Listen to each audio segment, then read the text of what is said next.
Welcome to HammerHead University. I'm Ron Wietrich, and today's video we will be showing you how to install a 4-inch by 24-inch structural point repair using HammerHead's point repair system.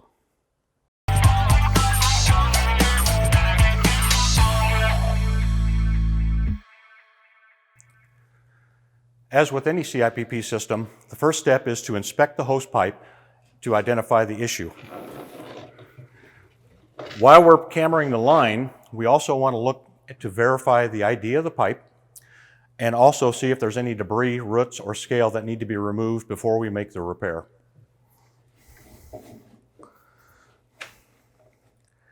And since we're already in the pipe with the camera, now is a good time to get your hard measurements. And we do that by centering the camera head over the brake and then putting a piece of tape on the camera cable as it enters the pipe.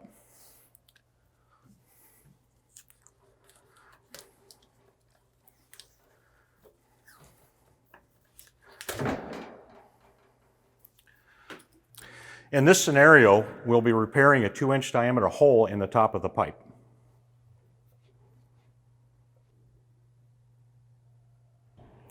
So once we've identified the issue with the pipe and verified the ID or the diameter of the pipe, now we can choose the appropriate equipment and box solution. For this repair, I've chosen a 4-to-6 transitional packer and a 4-inch by 24-inch winter box solution. At this point, we can open up our box solution and you'll find an instruction manual as well as a checklist. We'll get to the checklist here in a few minutes. Everything you need to make one repair is in our box solution. We've got our spatula for spreading the silicate resin, vinyl gloves, our binding wire which hold the patch onto the packer, electrical tape, 2 poly sleeves to protect the packer from the silicate resin, a poly work surface, a 2-part silicate resin, and our fiberglass mat for the repair. It is critically important that we follow our checklist to ensure a successful repair. The first step on the checklist is to inspect and clean the hose pipe. We did that earlier when we identified what the problem with the pipe was and also identified if there were debris in the pipe. If we had roots, gravel, or scale in the pipe, that would have to be removed before we make the repair. Step 2 is to determine the diameter and length of patch needed. Also, earlier we determined that it was a 4-inch diameter pipe and that it was a 2-inch hole in the top of the pipe. Therefore, a 2-foot patch will be sufficient for the repair. We measured the distance, and again, we did that earlier by centering the camera head over the brake and then putting a piece of tape around the camera cable as it entered the pipe. Now it's time to prepare the packer and the push rods. To prepare the equipment, we're first going to attach the flex adapter to the back of the packer. The flex adapter has 2 purposes. 1, to help the packer negotiate 90-degree elbows, and 2, to protect the fitting on the back of the packer. Once the flex adapter is attached, then we can attach our push rods. All of our connections are quick disconnect. Because they're quick disconnect, we want to protect those going down the pipe, so we'll add tape to prevent the quick disconnects from coming disconnected inside the pipe.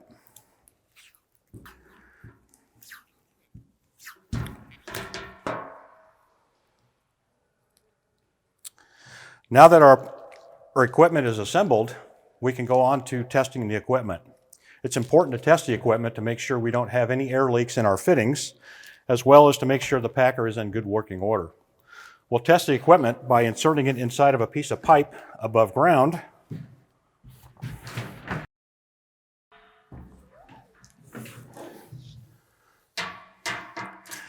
And then we'll inflate the packer to see if we have any air loss.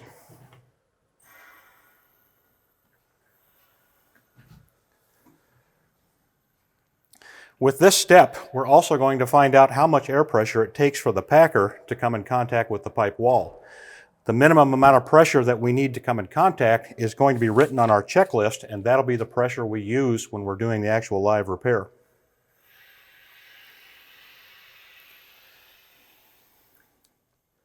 There we've made contact, and we're right at 20 psi. We'll leave the packer inflated for a minimum of 5 minutes and watch the air pressure. If we lose air pressure, we know we have an air leak somewhere. This also gives the packer time to stretch so that when we do the live repair, the packer will inflate much easier. After the equipment's been tested, the next step is to perform a trial run.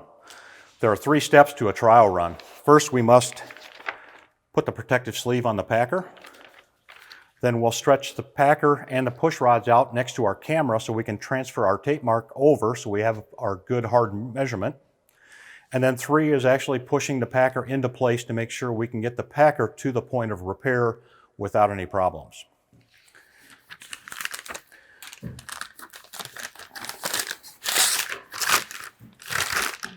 The packer is fed inside the poly sleeve and centered in the sleeve itself. Then we're going to fold 2 tabs, one tab over to the top and the other one chasing that tab to the bottom.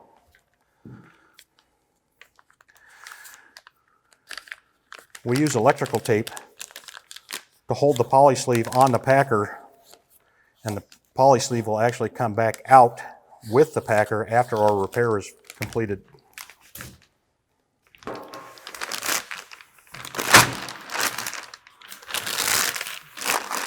And we'll go to the back of the packer, attach the poly sleeve to the push rods and flex adapter.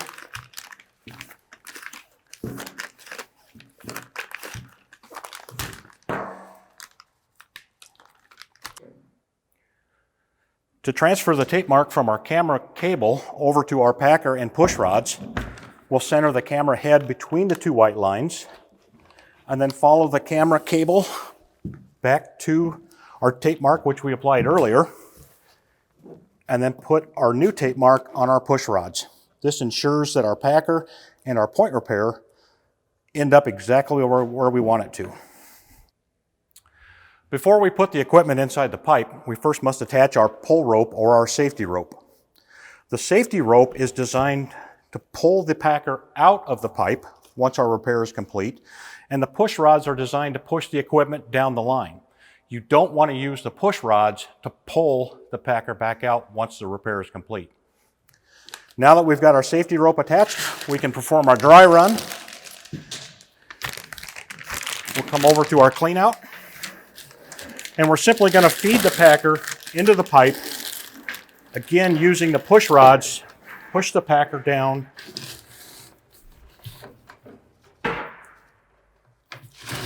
until we get to our tape mark. Now that we've gone inside the pipe, the packer went in pretty easy. Now we can retrieve the packer and complete the dry run.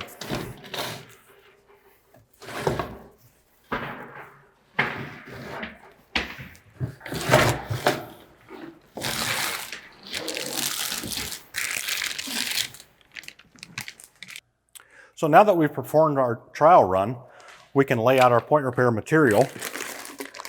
We're going to start with our fiberglass mat. And here you can see that there are 2 sides to our fiberglass. One is a chop strand side, the other is a woven side. The idea is that we'll wet out the chop strand side first, flip the patch over, wet out the woven side, and then we'll fold the patch into thirds with a 1-inch overlap. This will give us a laminate 2-foot repair. Now we'll get our resin out. As I said earlier, this is a 2-part silicate resin. We have 2 different types of resin. One is a winter mix, which is a fast cure. The other is a summer mix, which is a slow cure. You can also find your cure charts inside your instruction manual on the back page. Next, we have our binding wires. Once we have our patch wetted out, wrapped onto the packer, we'll put a binding wire on the front end or the nose end, one on the back, and the third one in the middle.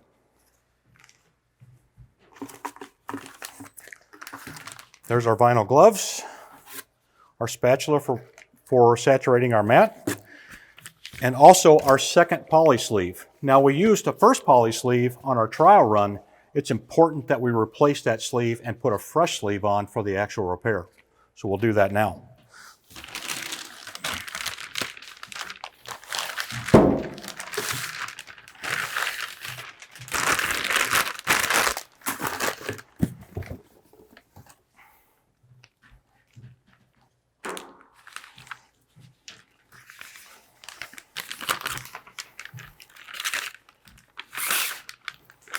Again, we're going to feed the packer inside the poly sleeve, just so that the nose is exposed.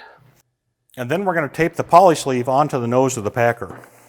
We'll start out with the packer centered in the sleeve, one tab one way, the other tab chasing the first tab.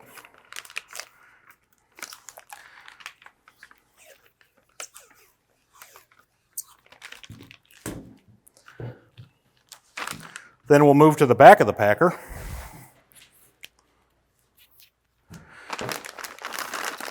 And we'll tape the poly sleeve onto the flex adapter.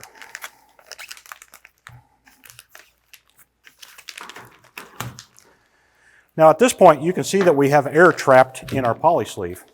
So we're going to put two slits on the fins of the tab that we put on here earlier. This will allow air to escape as we wrap the patch onto the packer.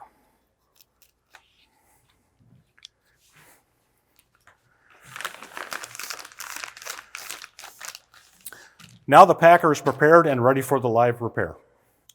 At this point, we're ready to wet out our patch. But before we start, we want to make note of the time on our checklist. Each resin has its own working time depending on the ambient temperature. Now we're going to put on our vinyl gloves and we're going to put 2 sets on.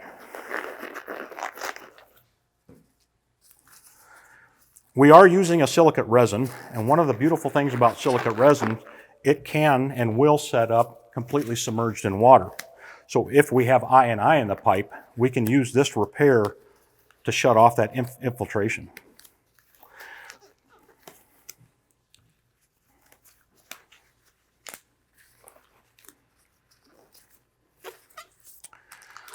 Our 2-part silicate resin comes in one bag separated by a pin. We're going to remove the end caps, pull the pin off, remove the silver UV protective sleeve, and there's our 2-part resin. We'll take the resin and shake it together until it is thoroughly mixed. Once the resin is mixed, it will be a consistent caramel color.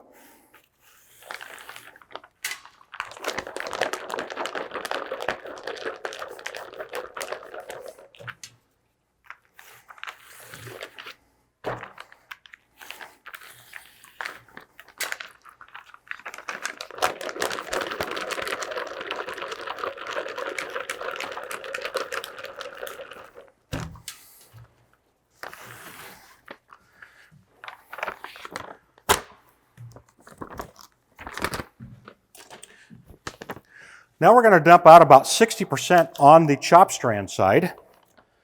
And again, we do the chop strand side first and the woven side second.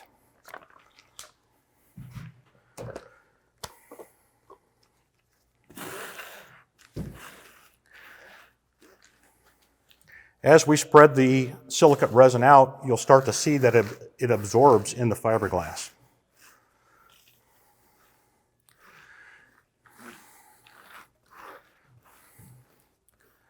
If you need more resin, dump more resin on the patch. Don't worry, you will have enough when we get to the other side.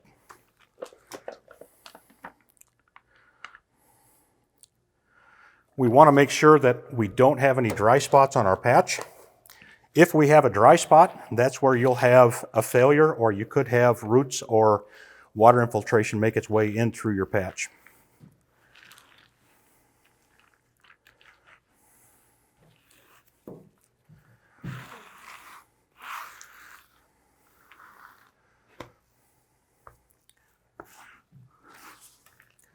Now we'll flip the fiberglass over.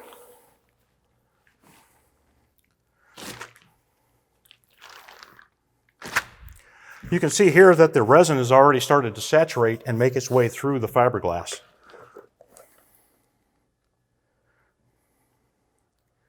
We're going to dump the majority of what was left onto the patch, spread it out, again making sure that we don't have any dry spots. And we also want to leave a nice even film or skim on the fiberglass itself. The skim coat will lubricate the patch as it tries to unwind when we inflate the packer.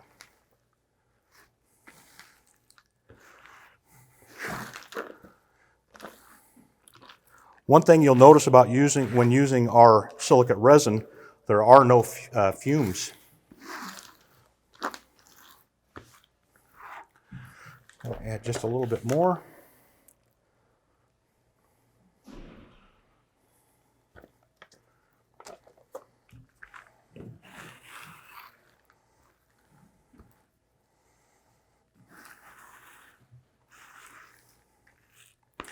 Now that we have our patch completely saturated, I'm going to fold it into thirds.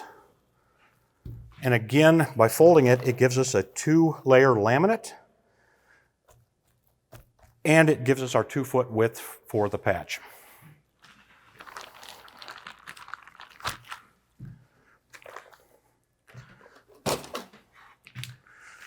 One other thing I'll let you know is our patches, our resin is environmentally safe. So when you're done, you can throw the material right in the regular garbage.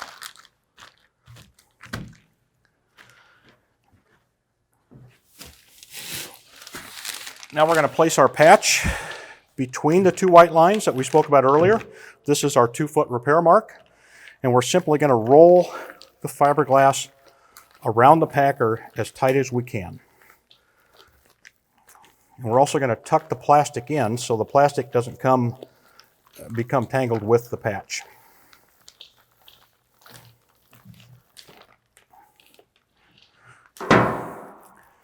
Now I'm going to take off the outside layer of gloves so I have fresh gloves to work with.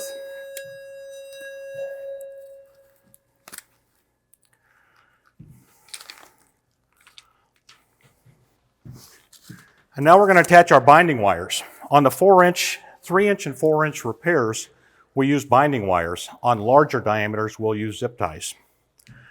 They both have the same purpose, which is to hold the patch onto the packer until we inflate once we've reached our target area. Lift up the nose of the packer first. We're going to do 3 half turns. 1, 2, 3.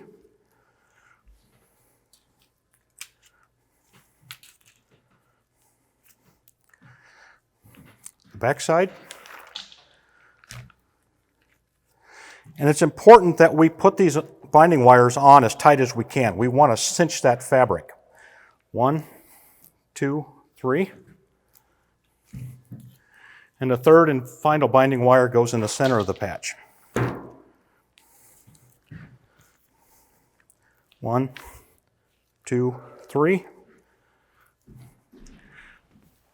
And now we'll cut off the tails.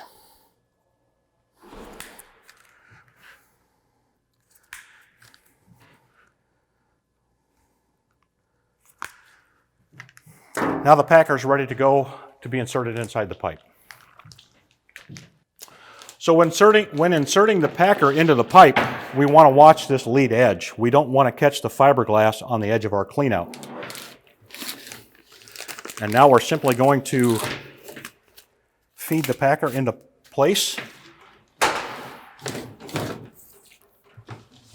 Again, using the push rods to get the packer to where we need it to be. And there's my tape mark. Once we've hit our predetermined measurement, we can hook up our air hose.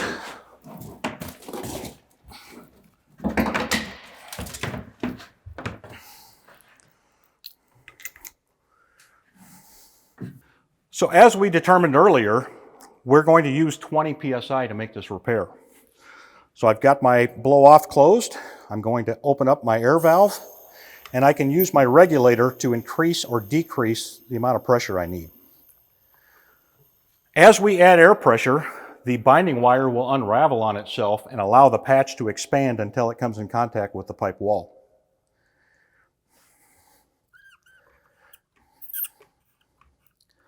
Once we've reached our target pressure, now it's a matter of waiting for the cure times to take over and finish the repair. Now that we've let the packer set for the recommended amount of time on our cure chart, we can go ahead and deflate the packer and remove the system.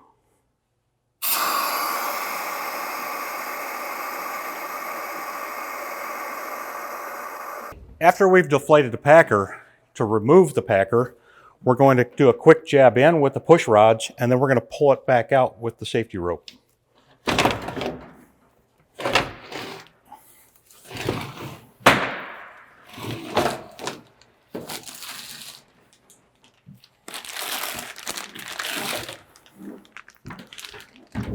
Now it's time to inspect our work by using the push camera.